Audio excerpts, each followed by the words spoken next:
Hello and welcome to the Hoops and Dreams QPR Preview Show. This is a show we hope to put up now every week, ready for the weekend's action, having a little look back at the last week's action and previewing what's to come for QPR.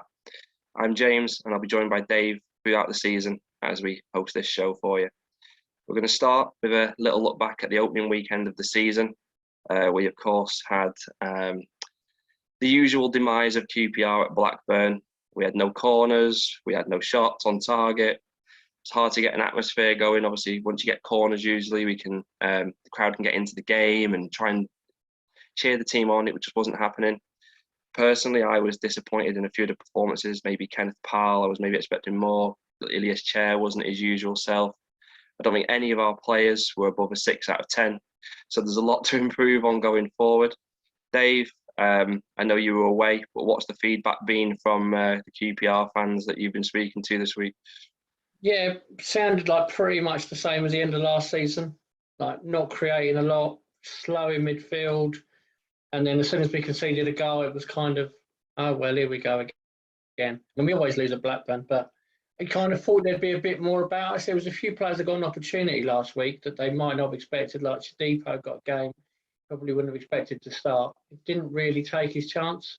You wonder how many chances he'll get this season when Willock's back fit and they've got a couple of others to come back as well. So yeah, it was just a really disappointing start. Like I say, it's similar to last season really, but from what I've heard. Yeah, I mean, Shadipo, he was actually quite good the first 10 minutes and we were like, oh, he's doing really well. He was involved. And then he literally just disappeared and you forgot he was even on the pitch. And yeah. I can imagine maybe even this weekend he might not even be on the bench already if some people have come back. It was his massive opportunity, and I don't think it was his fault that the team overall didn't play that great. The thing that was disappointing for me was that Blackburn were not that good, and we didn't lay a glove on them really. So a lot to work on now as we look ahead to Middlesbrough. We are the preview show now, of course. So let's look ahead to that one. Middlesbrough, Chris Wilder manager. QPR are actually unbeaten in the last 6 games against Middlesbrough, but they were one of my picks. I actually mentioned Middlesbrough in the season preview.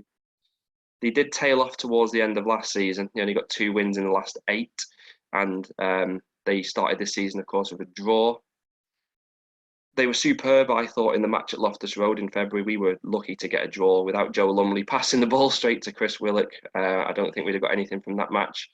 They had great intensity. I fancy them to do well against us this weekend if we play with the lack of intensity that we showed last Saturday. Who do you see as the key men in their side, Dave? I think they've got 2 really good wing backs. I think that is Jones on the right, and they've just signed up Ryan Giles on the left. Chris Wilder's sides always have good wing backs. They're always a threat out there, so they're going to be a big danger for us. And they've got that force up front from Brentford. Well, he's from Brentford, so he's bound to score, isn't he? Yeah, that's what I was going to say, actually. Yeah, I worry about him being from Brentford. You know what's going to happen there. I mean, it might be a good time to play him early in the season because they, like a lot of sides, they haven't really got their forward line sorted out yet. So, I think when they get their strikers in, they're going to be a difficult side to beat. But they're still lacking a little bit. They've lost a few players. But they are, like I said, they are a strong side. I mean, unfortunately, they've got rid of Lumley, haven't they? That was a help last year. Yeah. And Grant Hall as well, Yeah, unfortunately, they're both gone, so that reduces our chances. But they're a good side. I think they'll go well this year. Yeah, I was going to say exactly what you just said there, how we might actually be playing them at the right time because their team's not set in stone yet. They've obviously just had money come in that they've not been able to spend. And I fancy down the line that they kind of a bit like what we happened with Eze. They've got money in now where they can reinvest it across the squad and improve as a whole. But because they've not yet invested it, maybe we can catch them cold. But I thought they looked good last week against West Brom in the first half especially.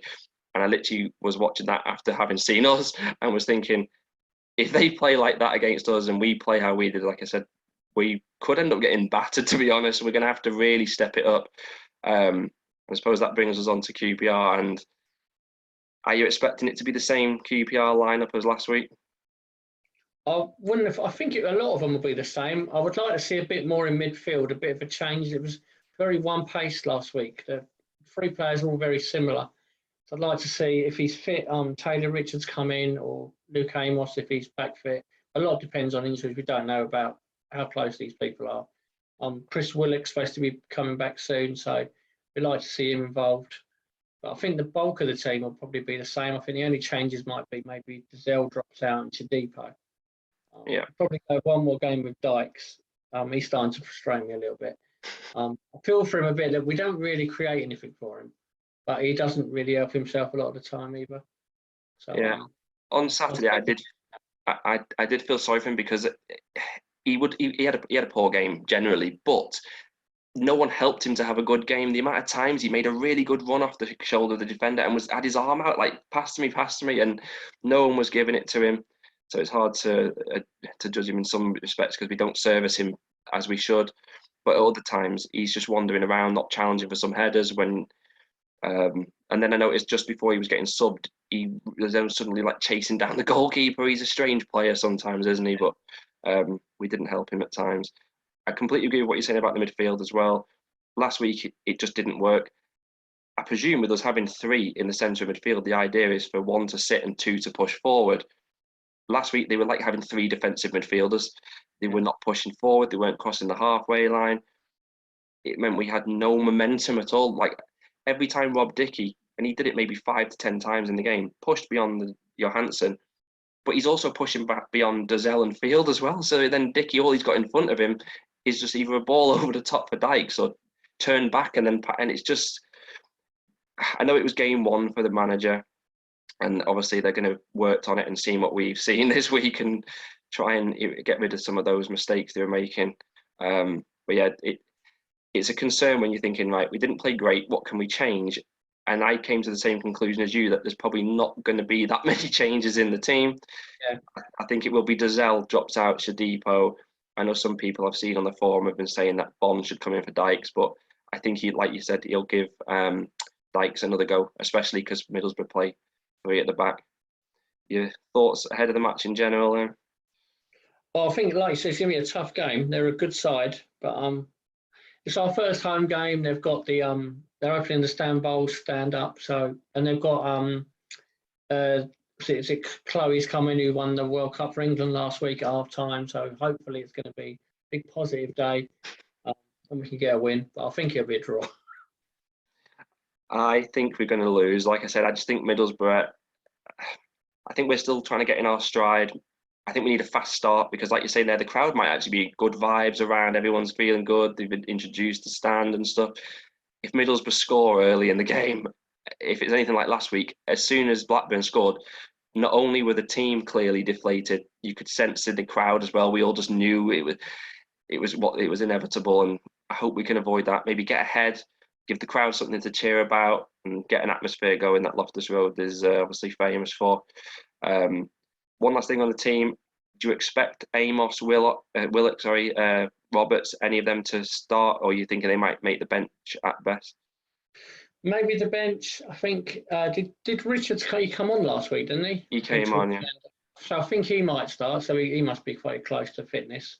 I think the others will probably just be on the bench, best case. Yeah. I think with the 5 subs, he can probably afford to bring them on late and hopefully make a difference. Yeah, I was trying to think who'd replace Chadipo, but if Willock and Amos aren't ready to start, and neither is Roberts, he may be going to play Adoma. But when he came on last week, he looked like he'd been just dropped on planet Earth. He was over. Yeah. He meant to be right wing. If you've seen the highlights, he gave the ball away for them, and they broke away and had an offside goal. Yeah. Didn't seem to even know where he was playing. It was very bizarre. But maybe he'll get another chance. After Middlesbrough, of course, we start our League Cup campaign with a trip to Charlton. Our last match against Charlton at Charlton was a rather dour 1-0 defeat when we just gone behind closed doors. But the League Cup last season was the source of some of the greatest moments of the season. Who can forget just mentioned him, but Albert Adoma with his dancing in the stands at Leyton Orient and beating Everton on penalties. You expecting anything similar this season, Dave?